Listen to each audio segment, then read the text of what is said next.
children, today we will be doing the last topic of chapter 14, which is exercise 15.4. Now 15.4 has been deleted from your portion this year, 14.4, but exercise 14.4 में जो हम सीखेंगे वो totally 10th class में भी use होगा, 11th class में भी use होगा if you take maths in 11th. So we will be doing exercise 14.4. बहुत छोटी सी exercise है. इसमें मेनली तीन चीजें निकालने को आपको सिखाएगा, मीन, मोड और मीडियन. इनको कैसे निकालना है वो आपको वो बताएगा. सबसे पहले मीन की हम बात करते हैं. मीन का बेसिकली क्या मतलब है? सपोज आप 5 फ्रेंड्स हैं, ठीक है. आप 5 फ्रेंड्स बैठे हुए हैं और आप कहते हो कि भाई हमारे पास मीन पैसा कितना है एक के पास. फॉर एग्जाम्पल, एक के वॉलेट में 20 रुपीज, एक के वॉलेट में 30 रुपीज, एक के वॉलेट में 10 रुपीज, एक के वॉलेट में 40 रुपीज, एक के वॉलेट में 20 रुपीज. तो अगर आपको पूछा जाए कि मीन कितना है, मीन मतलब एवरेज कितना है इसका, तो आप क्या करेंगे? 20 प्लस 30 प्लस 10 प्लस 40 प्लस 20, इन सबको ऐड करेंगे. और कितने फ्रेंड्स हैं? 5. तो 5 अपॉन 5 करेंगे तो ये आपको मीन मिल जाएगा. तो दैट इज द बहुत basic example of finding a mean. Mean आप किसी भी डेटा का निकाल सकते हो. अगर डेटा में वैल्यूज बहुत थोड़ी होती है, जैसे इस तरह से है, तो ये सबसे सिंपल मेथड है निकालने का मीन, कि आप जो भी दिया हुआ है डेटा वो ऐड कर दो अपॉन जितने हैं. जैसे आप 5 फ्रेंड्स थे तो अपॉन 5 करके और आपके पास आंसर आ जाता है. तो ये मीन का एक मेथड है. अच्छा, मीन का एक फॉर्मूला है, summation fi upon summation fi. ये फॉर्मूला से भी मीन निकल जाता है, उसका सिंबल बोला जाता है x बार. अब ये फॉर्मूला कैसे यूज करना है वो सीखेंगे. ये साइन तो समेशन का होता है कि मतलब हम सब कुछ ऐड कर रहे हैं fi अपॉन समेशन fi. सबसे पहले वी विल सी कि why do we use this formula. Okay, एक एग्जांपल 2 है, पेज 240 पे हमारे टेक्स्ट बुक में. उसमें मार्क्स दिए हैं बाय 30 स्टूडेंट्स, ठीक है. एक क्लास में 30 स्टूडेंट्स हैं और इनके मार्क्स दिए हुए हैं. आपको अगर बोला जाए कि भाई इनका मीन निकालो, अगर आप क्लास में तो मैं आपसे निकालने को बोलता तो आप क्या करते? नॉर्मल मेथड, ऐसे दिए हुए हैं 30 एंट्रीज हैं तो आप 10 प्लस 20 प्लस 36 प्लस और भी जितने मार्क्स हैं वो सब आप ऐड करेंगे एंड अपॉन 30 करेंगे, ठीक है. तो ये एक मेथड है मीन निकालने का, जो नॉर्मल मेथड है. बट ये मेथड स्पेशली जब डेटा इतना ज्यादा हो, जैसे 30 स्टूडेंट्स का है, तो ये थोड़ा लंबा मेथड है और इसमें करने में मिस्टेक्स भी होती हैं. तो जब डेटा ऐसा हो कि बहुत सारी वैल्यूज हो तो हम यूज करते हैं ये वाला formula, summation fi upon summation fi. तो इसको यूज कैसे करना है हम वो देखते हैं. सबसे पहले जो मार्क्स हैं वो हमने मार्क्स की लिख दी कि 10 मार्क्स 20 मार्क्स, जो भी वैरायटी ऑफ मार्क्स आए थे वो हमने लिख दी. इतनी वैरायटी थी मार्क्स. उसके बाद जैसे यार 10 सपोज एक ही बार आया, अच्छा एक ही बच्चे के 10 मार्क्स है तो जितने बच्चों के मार्क्स हैं, एक बच्चे के मार्क्स हैं तो 1. 20 भी लगी, एक बच्चे के मार्क्स आते हैं तो 1. उस डेटा में 36 जो है वो 3 बार ही आ रहा था. जो 36 मार्क्स थे वो 3 बच्चों के आए थे तो वो 36 के आगे 3 लिख दिया, 40 के आगे 4, 50 के आगे 3. इस तरह से जितने बच्चों के मार्क्स, 70 मार्क्स 4 बच्चों के आए थे तो उन्होंने 4 इस तरह से कर दिए. ऑब्वियसली इन सब का जो टोटल है समेशन fi, अगर आपने सब कुछ किया तो कितने बच्चे थे? 30. तो ये 30 होगा. अब इसके बाद आपको fi निकालना है. fi यानी 10 इंटू 1 तो ये 10, 20 इंटू 1 तो 20. अब ये 36 इंटू 3 है तो 36 इंटू 3 करना है आपको, तो ये हो जाता है 108. 40 इंटू 4 तो 160. 50 इंटू 3 150. 56 इंटू 2 112. इस तरह से आपको ये सारी वैल्यूज निकालनी है. और फिर ये जो सारी वैल्यूज हैं इनको ऐड करना है, ठीक है. जो सारी वैल्यूज हैं इनको ऐड करना है और ये आपका है समेशन fi कि भाई ये सारे fi निकाले और उनको हमने ऐड किया. और फिर आप जब इस फॉर्मूले में बस डाल देना दिस अपॉन दिस तो आपको आंसर मिल जाएगा. सबसे पहले मैं आपको फिर एक यही क्वेश्चन भेजूंगा. एग्जाम में कई बार ये वाली जो टेबल है इन 99% चांस में आपको ऑलरेडी दी होगी, ये टेबल आपको ऑलरेडी उसने बना के दी होगी और आपको बस ये फिर कैलकुलेशन करनी होगी। तो अब आप पूछेंगे कि अब जैसे ये सब हमने ऐसे किया तो आपके पास आंसर आएगा। अगर आप इस मेथड से भी करते हैं कि नॉर्मल एडिशन करके 10 प्लस 20 प्लस 36 प्लस जो भी 30 वैल्यूज है तो भी आंसर सेम आएगा, दोनों से आंसर आएगा तो सेम ही।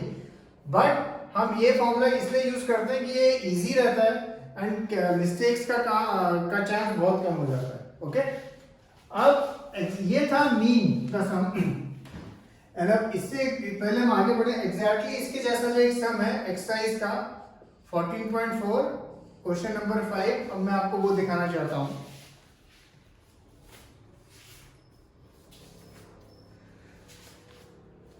क्वेश्चन नंबर 5 है पेज 269 पे। Find the mean salary of 60 workers of a factory from the following table. और उसमें आपको जैसे मैंने आपको बताया टेबल ये लोग कई बार बना के दे देते हैं आपके लिए, ऑलरेडी दी हुई है उसमें। मैं पहली 2-3 एंट्री लिख रहा हूं, बाकी क्या आप अपने आप कर लेना। ये अब आपका एक्सआई एफआई जैसे पहला कितना है 16 है, फिर 12 है, फिर 8 है और ये बाकी के जो आएंगे टोटल उसने ऑलरेडी करके दिया होता है। जो समेशन एफआई अगेन ये भी 99% सब में ऑलरेडी करके दिया होगा। आपको बस क्या निकालना है, एफआई एक्सआई निकालना है। एफआई एक्सआई जैसे 3000 इंटू 16 48,000, इस तरह से आपको निकालना है। ये सबके निकालने और ऐड कर देना है, जो ऐड करके आएगा वो आपका क्या होगा समेशन एफआई एक्सआई और फिर ये जो वैल्यू है दिस अपॉन दिस, तो आपके पास इस डेटा का मीन निकल जाएगा। मीन मतलब कि एवरेज सैलरी कितनी थी। ठीक है, तो पहले ये क्वेश्चन करना और उसके बाद आप ये क्वेश्चन करना। ये तो था मीन, ठीक है, जैसे मीन मैंने कहा सब एक चीज है। अब दूसरी एक चीज और निकालने को बोलेंगे कई बार mode, find mode of the data. ये जो 3 चीजें है ना मीन, मीडियन एंड मोड, सबसे सिंपल इसमें मोड है निकालने का। मोड निकालना है जब दिया हो डेटा का, आपको सपोज कोई डेटा दिया है, ठीक है,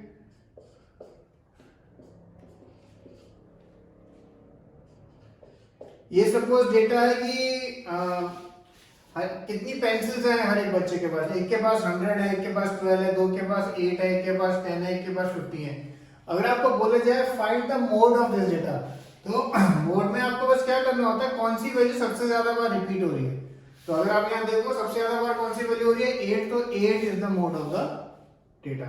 ठीक है, सपोज एक 8 और लिखा होता तो भी आंसर फिर 8 ही आता, बिकॉज 8 3 टाइम आ रहा है। ठीक है, सपोज इसमें अगर हम ऐड करते हैं 100 100 100 100, ठीक है। अब अगर आप ये डेटा देखो तो इसमें 100 कितनी बारी आ रहा है, 1 2 3 4 5, तो अब मोड चेंज हो जाता है। मोड क्या हो जाता है 100, जो सबसे ज्यादा बार आता है उसी को ही आपको लिखना है। ठीक है, तो ये था mode, find mode of the data. तो मोड निकालने का ये तरीका है। अब लास्ट चीज हम देखेंगे मीडियन। ये जो मीडियन का मैं आपको भी सिखा रहा हूं, ये इसमें थोड़ा हल्का सा समझने का है, और अगर कुछ आपको कंफ्यूजन हो आप मुझे बाद में भी आप अगेन फोन करके पूछ सकते हैं। ठीक है,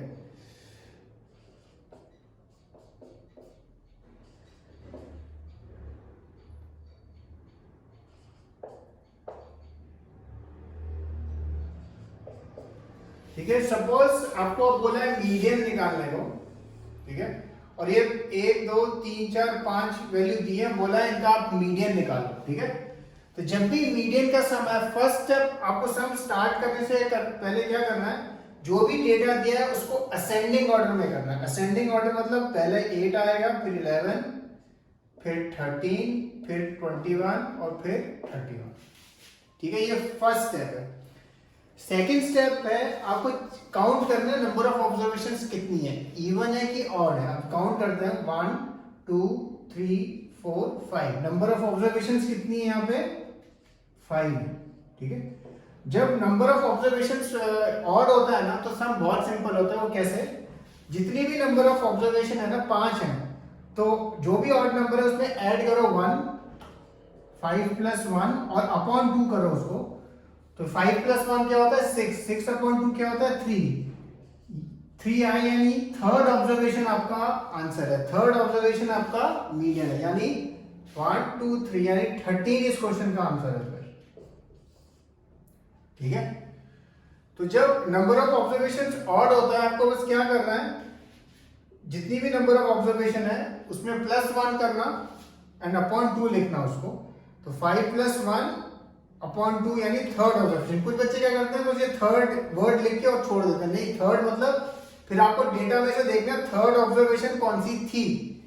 सपोज यहाँ पे 5 है, सपोज 7 ऑब्जर्वेशन होती, सपोज 7 होती, ठीक है, 5 की जगह 2 और एंट्रियां होती है यहाँ पे, तो अगेन हम क्या करते हैं 7 + 1 अपॉन 2, तो मतलब क्या आंसर आता है, यानी फोर्थ ऑब्जर्वेशन। तो फोर्थ अगेन आप आगे से काउंट करते हैं 1 2 3 फोर्थ, तो फोर्थ यानी क्या आती है 21, तो 21 आंसर होता है। ठीक है, ये चीज जो है जो मैंने आपको अभी एक्सप्लेन करी है ये आपकी टेक्स्ट बुक में पेज 266 पे लिखी हुई है वैसे, ठीक है, आप चाहें तो देख सकते हैं उसको। तो ये तो था जब नंबर ऑफ ऑब्जर्वेशंस ऑड होता है तो इस तरह से करना, ओके। अब जब नंबर ऑफ ऑब्जर्वेशंस इवन होता है तो क्या करना मैं अब आपको बताऊंगा। अच्छा, अब देखो सबसे पहले ऑफ कोर्स जैसे मैंने बताया जब भी मीडियन का सम है फर्स्ट स्टेप आपको उसको असेंडिंग ऑर्डर में अरेंज करना। असेंडिंग मतलब पहले सबसे छोटी फिर बड़ी फिर बड़ी फिर बड़ी फिर बड़ी फिर बड़ी, ठीक है। अच्छा, असेंडिंग में अरेंज करने के बाद अब आप क्या करेंगे, काउंट करेंगे, तो 1 2 3 4 5 6, तो यानी 6 ऑब्जर्वेशन है इसमें, इसका मतलब है इवन है।